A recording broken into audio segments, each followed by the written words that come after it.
मालूम हो जाते हैं। जिसने 22 साल 25 साल तक अपना पेट नहीं भरा, वो पराई बेटी का पेट भरेगा?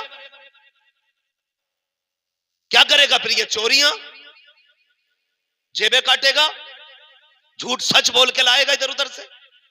नहीं, अपने बच्चों को हलाल का आदी बनाइए, मेहनती बनाइए, अपने बच्चों को मेहनती बनाइए।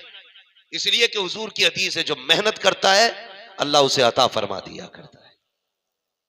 मेहनत करने वाला पा जाता है। तो मेहनत के आदी बने।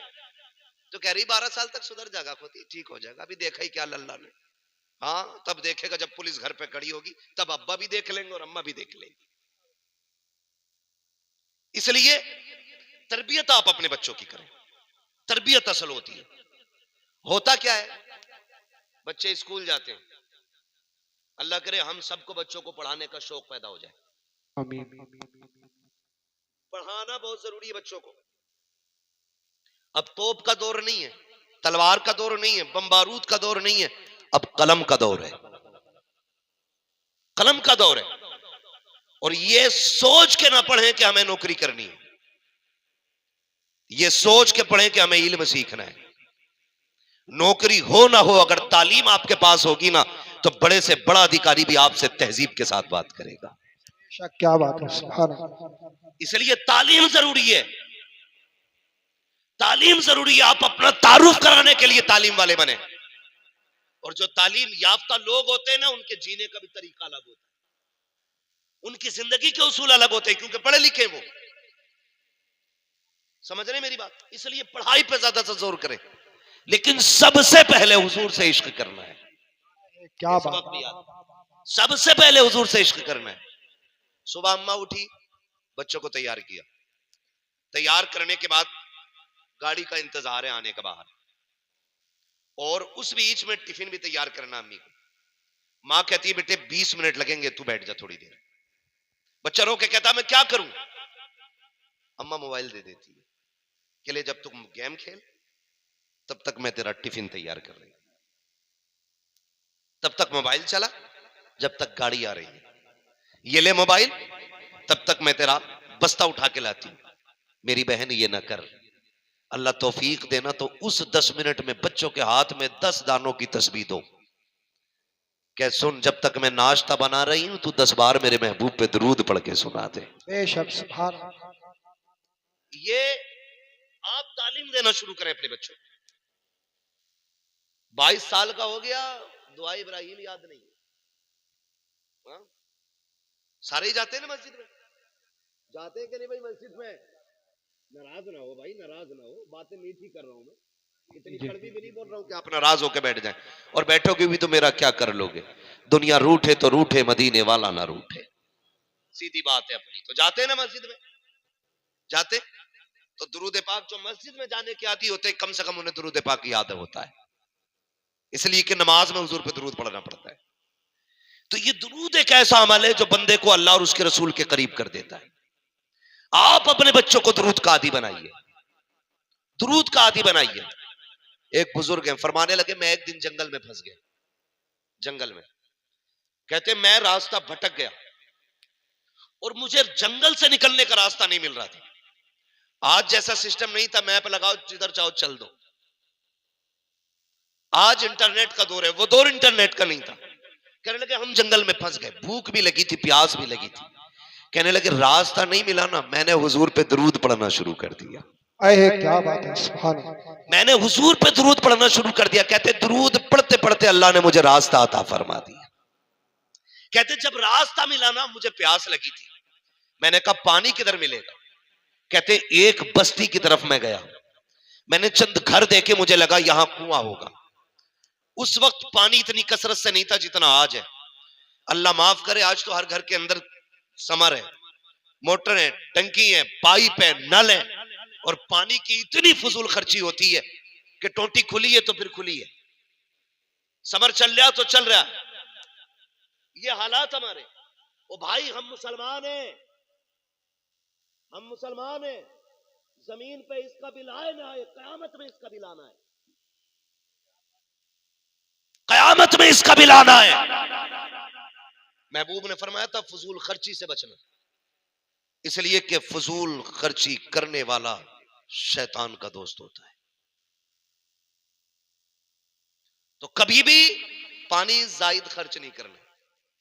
और दुनिया को बताओ, तुम आज कह रहे हो पानी खत्म हो रहा जमीन के नीचे। महबूब ने 1400 साल पहले कहा था कि पानी फजूल खर्च नहीं करना है, जितनी जरूरत हो उतना ही पानी इस्तेमाल करना है। तो पानी इतनी कसरत से नहीं था, तो वो पानी तलाश करते करते बस्ती में पहुंच गए। कुआं था, जाके देखा कुआं तो है, पानी भी है, लेकिन डोल रस्सी नहीं। झांक के देखा ऐसे करके, और फिर चारों तरफ देखा, एक छोटी सी बच्ची खेल रही थी। उसने देखा हजरत का चेहरा अमामा, चेहरा नूरानी। देख के कहती है, लगते तो अल्लाह वाले हो, परेशान क्यों हो? कहने लगे, बेटी वुजू करना है, नमाज पढ़नी है, पानी की जरूरत है, डोल रस्सी नहीं है। बच्ची ने कहा था, बाबा इतने बड़े अल्लाह वाले हो के भी आपको डोल रस्सी की जरूरत पड़ रही है। आपने बच्ची के चेहरे को हैरत से देखा। बच्ची कहती, वुजू ही करना है ना? कहा हाँ। तो कहा परेशान क्यों होते हो? कहा बेटी पानी कैसे किनारे आएगा, डोल रस्सी से पानी निकाला जाता है। अल्लाह अकबर। बच्ची करीब आई है, उसने कहा पानी चाहिए? कहा हाँ। बच्ची ने कुएं की तरफ मुंह किया, थूका, अभी पानी की तरफ थूक पहुंचा नहीं था, इतने में पानी उछल के किनारे तक आ जाता है। बच्ची मुस्कुरा के कहती है, बाबा जी वुजू कर लीजिए, पानी मौजूद है। बाबा ने वुजू भी कर लिया, नमाज भी पढ़ ली, लेकिन उसके बाद बच्ची का चेहरा देख रहे हैं। बच्ची कहती है, बाबा आप क्या देख रहे हो, जाओ आपका काम हो गया है। कहा नहीं बेटी बता तो सही, ये तेरे थूक में कमाल कहां से आया है जो तूने किनारे पे पानी ला के रख दिया है? मुझे बरसों बीत गए हैं अल्लाह की इबादत करते करते, हजारों सजदे लाखों रातें मैंने गुजारी है, आज तक मैंने ये कमाल नहीं पाया है। मगर मेरी बेटी बता तो सही, अभी तुझ पे नमाज भी फर्ज नहीं है, हज भी तुझ पे फर्ज नहीं है, ज़कात तुझ पे फर्ज नहीं है। ए बेटी बता तो सही, अभी रोजे भी तुझ पे फर्ज नहीं हुए हैं, फिर कौन सी इबादत करती है तो अल्लाह तुझसे इतना राजी हो गया है? कौन से सजदे किए हैं तूने, कौन से रत जगह तेरे पास है जो अल्लाह इतना राजी हो गया है? बच्ची ने टालना चाहा, लेकिन बुजुर्ग नहीं माने। बच्ची कहती है, बाबा अगर पूछना चाहते हो तो सुनो, सच्चाई ये है, जब मैं रोज बिस्तर पे लेटती हूँ, मेरी माँ मुझे ला करके 100 दानों की तस्बीह देती है और कहती उस वक्त ना सोना जब तक 1000 मर्तबा मेरे महबूब पे दुरूद ना पढ़ ले। का ये सजदों का कमाल नहीं, ये मदीने वाले पे पढ़े जाने वाले दुरूद का। तो नहीं करेंगे कभी दुरूद में? अब जिसके सीने में जितने इश्क की शमा तेज जल रही हो, एक बार और उतनी जोर से दुरूद पाक पढ़ लीजिए। अल्लाहुम्मा सल्ली अला सय्यिदिना व शफीइना व नबीना व मौलाना मुहम्मद इम्मादिनिल जुदी वल करम व आलिही व अस्हाबिही व बारिक वसल्लिम सलातों व सलामन अलैका या रसूल अल्लाह सल्लल्लाहु तआला अलैहि वसल्लम। ये मत सोचना तकरीर अब शुरू हो रही है, ऐसा नहीं है। ये मैंने अब आजमाने के लिए आपसे पढ़वाया है, देखें कुछ बदलाव आया कि नहीं। लेकिन उम्मीद है इंशाअल्लाह कभी तो बदलाव आएगा। हाँ, कभी तो बदलाव आना है। और भाई ये बुजुर्गों का अपना उसूल रहा कि वो लोगों को अल्लाह से जोड़ते थे, ये उनकी जिंदगी का मयार रहा। पूरी जिंदगी वो बंदों को अल्लाह और उसके रसूल से जोड़ने का काम करते थे। यही वजह है कि वो मजार के अंदर होते हैं और भीड़ आज भी मजार के ऊपर रहा करती है। सुभान अल्लाह। क्यों? क्योंकि उन्होंने अल्लाह की बंदगी की है, उन्होंने हुजूर की गुलामी का हक अदा किया है। ये उनकी जिंदगी का मामूल रहा। मैं तो मुबारकबाद पेश करता हूं कमेटी के तमाम अफराद को और बस्ती वालों को जिन्होंने उर्स के मौके पे हुजूर की महफिल सजाई है। वरना अक्सर क्या होता, ढोल ढमक्कड़ी लगे रहते है ना, ढोल ताशे अक्सर, और चंद बिगड़े हुए लोग आगे गड्डियां रख के बैठ जाते, फिर अपने बाप की जमींदारी में आग लगाते, ऐसे उड़ाते हैं, कहते मौज आ गई। अगले दिन बात हुई, अगले दिन बात होती, अरे फला के बेटे ने यार क्या पैसा लुटाया, भाई क्या लुटाया पैसा फला के बेटे ने यार, रात देखने का मंजर था यार, उससे ऐसा जिगर वाला नहीं देखा। ये जिगर वाला नहीं, ये अय्याश तबीयत बंदा है, ये तमाशाई है। अगर जिगर था ना इसके पास तो हॉस्पिटल जाके किसी गरीब की दवा का बिल पे करके आता। अगर जिगर था ना इसके पास तो मुट्ठी बंद करके किसी गरीब का इलाज करा के आता। अगर ये जिगर वाला था ना तो फिर यहां शेरबाजी पे पैसा न लुटाता, किसी यतीम की गोद में मुट्ठी बंद करके डाल के आ जाता। खुदा की कसम किसी यतीम के घर का चूल्हा चलता, अल्लाह इसके लिए जन्नत की नेमतों का इंतजाम फरमा दे। लेकिन मिजाज ही अलग हो गए भाई, माफ कीजिएगा, मिजाज इतने सख्त हो गए, कोई मीठा बोलने ही तैयार नहीं। जबानों की शीरी जितनी भी मिठास थी खत्म होती जा रही है। वरना हमारे बुजुर्गों का तरीका यह था, उनसे जो एक बार बात कर लेता था हमेशा उन्हीं के लिए हो जाया करता था। ये हमारे बुजुर्गों का तरीका था। एक बड़े पाए के बुजुर्ग गुजरे, एक शख्स उनके पास आया कहने, और उनका काम क्या था? कपड़े रंगना। क्या काम था? आज जैसा मशीनों का सिस्टम नहीं था, मिट्टी के घड़े होते थे।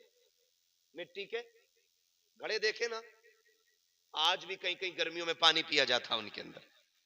और उसकी मिट्टी के बर्तन की खासियत यह है कि गर्मी जितनी ज्यादा होती पानी उतना ठंडा रखती है मिट्टी। ठीक है जी। तो वो एक घड़े के अंदर ना कलर रखते थे, अलग अलग कलर घड़ों में, पीला कलर, नीला कलर, हरा कलर, गुलाबी कलर। बंदा आया एक बुजुर्ग थे, अल्लाह वाले थे, कपड़े रंगवाने थे। कहने लगे रंग जाएंगे। 3-4 जोड़ी कपड़े लेके आया। कहने लगे कब मिलेंगे? बोले तुझे कब चाहिए? कहा मुझे तो जल्दी चाहिए। आपने ना सारे कपड़े उठा के ना एक ही घड़े में डाल दिए। काय में? एक ही घड़े में डाल दिए। फकीरों की झोली में अब भी है सब कुछ, मगर चाहिए इनसे लेने का ढंग कुछ। भाई सारे घड़े में डाल दिए। वो उसका मूड खराब हो गया। कहने लगा मैं अलग अलग रंगवाने लाया था, आपने सारे कपड़े एक जगह डाल दिए। मुस्कुरा के कहने लगे यार बताना तुझे कौन सा कलर चाहिए? कहने लगा कपड़ों की तो रेड़ कर दी तुमने, अब क्या कलर रखने हैं? लाओ तो मेरे सारे कपड़े, मुझे पीला कराना, नीला कराना। आप फरमाने लगे बता कैसे रंग का कपड़ा चाहिए था? उसने कहा एक जोड़ी मुझे गुलाबी चाहिए था। उसी में हाथ डाला, गुलाबी कलर का कपड़ा निकाल के दे दिया। कहने लगे अब कैसा चाहिए? कहा एक पीला चाहिए। आपने हाथ उसी में डाला, पीला निकाल के दे दिया। कहा अब कैसा चाहिए? गुलाबी चाहिए। जितने रंग के मांगता रहा आप देते गए। कहने लगे जा, गीले नहीं सूखे निकल निकल के आ रहे हैं। कहा तेरा काम हो गया है। उसने कहा काम पूरा नहीं हुआ है। आप कहने लगे कमी क्या रह गई? उसने कहा बाबा खाली कपड़े रंगोगे या दिल भी रंगना है? कहा चाहता क्या है? कहा जी ये करता है जैसे कपड़े रंग में रंगे हैं वैसे दिल को मेरे यार के रंग में रंग दिया। आवाज से आवाज मिलाकर बोलिए।